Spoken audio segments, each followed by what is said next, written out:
আমার কমেন্ট বক্সে আমাকে পুরুষের লিঙ্গের সাথে তুলনা করা হয়েছে বা পর্নোর সাথে আমার সাথে তুলনা করা হচ্ছে। শুধু যে আমি হচ্ছি তা না, অন্যান্য প্রার্থীরাও কিন্তু সাইবার বুলিংয়ের শিকার হচ্ছে। তো আসলে প্রশাসন কোনো স্টেপ নেয়নি। জাকসু এমন কোনো জিনিসই না যেটা হচ্ছে আমরা এই ক্যাম্পাসকে লন্ডন আমেরিকা বানিয়ে ফেলবো। এদিকে তাকাই শুনি সে প্রার্থী। শিবির যে শুধু মানে ইসলামপন্থীদের জিনিসটা তো আসলে সেটা না। তারা ইসলাম মতাদর্শ পালন করে, কিন্তু ইসলাম কখনো কারোর উপর জোর করে আরোপ করে না, এটা কিন্তু ইসলামে বলা নেই। জাহাঙ্গীরনগর বিশ্ববিদ্যালয়ে যে ছাত্র সংসদ রয়েছে তা দীর্ঘ ৩৩ বছর ধরে অচল অবস্থায় ছিল। তবে এখন ক্যাম্পাস জুড়ে বইছে নির্বাচনী আবহাওয়া। আজকে আমরা এই নির্বাচনের বিস্তর পরিবেশ পরিস্থিতি এবং শঙ্কার কথা নিয়ে আলোচনা করব।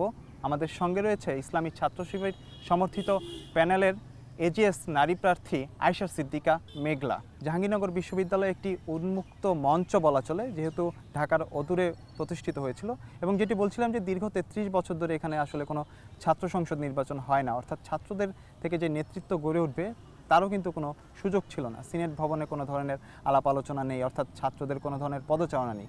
সব মিলিয়ে ৩৩ বছর পর এই ক্যাম্পাসে নির্বাচনী হাওয়া বইতে চলেছে। এই যেই পরিবেশ তৈরি হয়েছে, এই পরিবেশটিকে আসলে আপনি কিভাবে দেখছেন এবং ভবিষ্যৎ অর্থাৎ 11ই সেপ্টেম্বর হতে যাওয়া ভোট গ্রহণ সেটি আসলে কিভাবে হবে, আপনি কি মনে করছেন?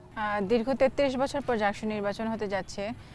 যতটুকু আসলে শিক্ষার্থীদের উৎসব থাকার কথা আসলে ততটুকু নেই, কারণ মানে একজন শিক্ষার্থী যে ৩৩ বছর ধরে দেখেই আসে নাই যে আসলে জাকসুটা কি।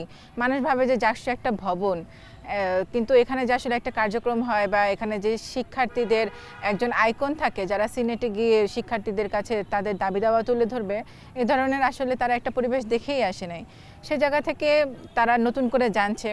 তো নতুন করে জানার ভিতরে তাদের দেখছি যে প্রচণ্ড আগ্রহ। আমাদের বিশ্ববিদ্যালয়ে প্রার্থীর সংখ্যাও অনেক বেশি। আমাদের সাধারণত শিক্ষার্থী খুবই কম, কিন্তু সেই হিসেবে প্রার্থীর সংখ্যা বেশি। মানে যেদিকে তাকাই শুনি সে প্রার্থী। মানে এটা আসলে ভালো লাগা থেকেই মানুষ অংশগ্রহণ করছে নির্বাচনে। 11 সেপ্টেম্বর ভোট, এর আগে আমরা শুনেছি একজন ভিপি প্রার্থিতা বাতিল হয়েছে গত কালকে আর কি, নির্বাচনের একেবারে আগ মুহূর্তে এসে, এবং বিভিন্ন ধরনের রাজনৈতিক ক্রীড়াশীল সংগঠনগুলো বিদ্যমান রয়েছে, তারাও তাদের নির্বাচনী প্রচারণা চালাচ্ছে। এবং আপনি যেহেতু ইসলামী ছাত্র শিবির সমর্থিত প্যানেল থেকে নির্বাচনটি করছেন, সব মিলে আসলে কোনো ধরনের বাধা বিপত্তি বা আপনার অবস্থান থেকে আসলে কি চিত্র দেখছেন? ঢাকা বিশ্ববিদ্যালয়ে আমরা যেমন দেখেছি যে একবার ডাকসু পিছিয়ে যাওয়ার জন্য বিভিন্ন পদক্ষেপ নেওয়া হয়েছিল, কিন্তু আসলে সেটা হয়নি। জাবিতে আসলে আমরা সেরকম দেখছি না। তবে একজনের যে প্রার্থিতা বাতিল হয়েছে এটা আসলে সম্পূর্ণভাবে নির্বাচন কমিশনের গাফলতি মনে করি। কারণ যে সময়টা ছিল যে একজন প্রার্থী তার বৈধতা বাতিল করবে, সেই সময়টাতে তারা না করে তারা এখন জাস্ট নির্বাচনের 4 দিন আগে করছে। তো আমরা মনে করছি যে এটা আসলে প্রশাসনের কোনো তারা চাচ্ছে যে কোনোভাবে জাকসুটা পিছিয়ে যাক। কারণ আসলে যখন শিক্ষার্থীরা ভোকাল হয়ে উঠবে তখন দেখা যাবে যে শিক্ষকরা একটা চাপের মুখে পড়বে, যে তাদের প্রশাসন একটা চাপের মুখে পড়বে।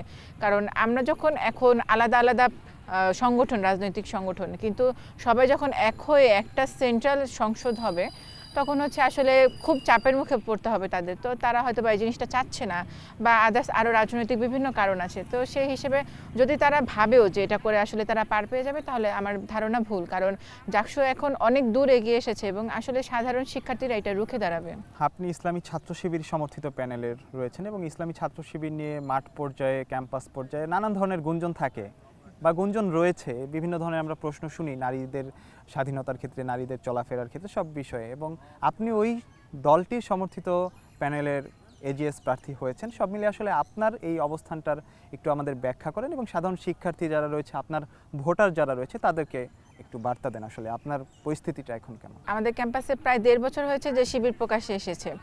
তো যখন তারা প্রকাশ্যে আসে এর ভিতরে দেখা যাচ্ছে যে অর্ধেকের বেশি মানুষকে আমি আগে থেকে চিনতাম এবং তাদের সাথে চলাফেরা হয়েছে। তো তাদের শুধু আমি না, দেখা যাচ্ছে যে তারা বিভিন্ন সামাজিক সংগঠনের সাথে জড়িত ছিল। কেউ সাংবাদিকতা করত, কেউ বিতর্ক করত, বা বিভিন্ন সামাজিক সাংস্কৃতিক অঙ্গনে তারা যুক্ত ছিল। সেই ক্ষেত্রে তাদের সাথে আসলে নারীদেরও কিন্তু চলাফেরা হয়েছে এবং তারা জানে যে তারা কীরকম। এবং তারা প্রকাশ্যে আসার পর বিভিন্ন শিক্ষার্থী বান্ধব কাজ করেছে, যেমন কুরবানি তাদের আয়োজন ছিল, তারপর শিক্ষাবৃত্তি দিয়েছে, এছাড়া কোরআন তাফসির প্রতিযোগিতা ছিল, কোরআন বিতরণ করেছে, হেলথ ক্যাম্প ছিল। তো হেলথ ক্যাম্পে আমি একজন ভলেন্টিয়ার হিসেবে পার্টিসিপেট করেছি এবং আমরা সেখানে দেখি যে অনেক হিজাব ছাড়া নারীরাও কিন্তু সেখানে ভলেন্টিয়ার হিসেবে অংশগ্রহণ করেছে। তো অনেকে ভাবে যে ছাত্র শিবির জয়ী হয়ে আসলে ক্যাম্পাসে ইসলাম আরোপ করা হবে, তাদের উপরে হিজাব পরানো হবে। কিন্তু আমাদের প্যানেলে একজন প্রতিনিধি আছে, যিনি কিন্তু কার্যকরী সদস্যের লড়াই করছে, উনি কিন্তু হিজাব পরে না। এবং ঢাকা বিশ্ববিদ্যালয়ে আমরা জুমাকেও দেখছি যিনি কিন্তু হিজাব পরে না, কিন্তু তাদের সাথে একবদ্ধ হয়ে কাজ করছে। আসলে শিবির যে শুধু মানে ইসলামপন্থীদের জিনিসটা তো আসলে সেটা না। তারা ইসলাম মতাদর্শ পালন করে, কিন্তু ইসলাম কখনো কারোর উপর জোর করে আরোপ করে না, এটা কিন্তু ইসলামে বলা নেই। সেক্ষেত্রে এই ধারণা সম্পূর্ণভাবে ভ্রান্ত। আমি বলবো যে ছাত্র শিবির কখনো এই ধরনের কাজ করবে না বলে আমরা আশাবাদী, এবং আপনারা তাকে পজিটিভভাবেই দেখতে পারেন। জাকসু নির্বাচনে 49% নারী ভোটার, এবং প্রচার প্রচারণার ক্ষেত্রে অনেকে বলছেন যে বিশেষ করে পুরুষ প্রার্থী যারা রয়েছে তারা কিছুটা পিছিয়ে পড়ছে। বিভিন্ন যে হল রয়েছে সেখানে আসলে তারা সেভাবে যেতে পারছে না বা তারা পৌঁছাতে পারছে না তাদের বক্তব্য নিয়ে ভোটারদের কাছে। সব মিলিয়ে আসলে আপনি একজন নারী প্রার্থী হিসাবে কতটুকু পৌঁছাতে পারলেন, এবং যেটি বারবারই প্রশ্ন করতে হচ্ছে সেটি হচ্ছে আপনি ইসলামী ছাত্র শিবির সমর্থিত প্যানেলের, তো ওই ক্ষেত্রে আসলে নারীদের উদ্দেশ্যে কি মেসেজ দিচ্ছেন বা নারী ভোটাররা আপনাদেরকে বিশেষ কোন কারণে ভোট দিবে আর কি? আমাদের যেমন ঢাকা বিশ্ববিদ্যালয়ে দেখেছি যে ছেলেরা হচ্ছে মেয়েদের হলে যাচ্ছে কমন রুমে, তারা একটা মত বিনিময় সভা করতে পারছে, কিন্তু আমাদের এখানে নিয়ম হয়েছে নির্বাচন কমিশন থেকে যে 25 জনের বেশি একসাথে গ্যাদার হওয়া যাবে না বা কোনো ডিবেট আয়োজন করা যাবে না। যেমন ডিবেট আয়োজন হলে হয় কি যে ভোটার এবং প্রার্থীর মধ্যে একটি স্বচ্ছতা তৈরি হয়, যে জিনিসটা থেকে আমরা পিছিয়ে যাচ্ছি, কারণ ভোটার আমাদেরকে প্রশ্ন করতে পারছে না। সেক্ষেত্রে আমাদেরকে ইন্টারভিউ বা আমরা নিজেরাই ভিডিও করে সেগুলো আমাদের বিষয়গুলো জানাচ্ছি। এই সুযোগটা যদি থাকতো আমাদের বিশ্ববিদ্যালয়ে, আমরা বলেছি প্রশাসনকে, কিন্তু তারা আসলে বলেছে যে আমরা তো ক্লাসরুমে যেতে পারি, এটা তো ওপেন, তাহলে সেখানে গিয়ে আলোচনা হবে, আলাদা হলের জায়গা নেই, পারমিশন তারা দেয়নি। তবে আমরা চেয়েছিলাম, ওটা হলে আমাদের জন্য ভালো হতো।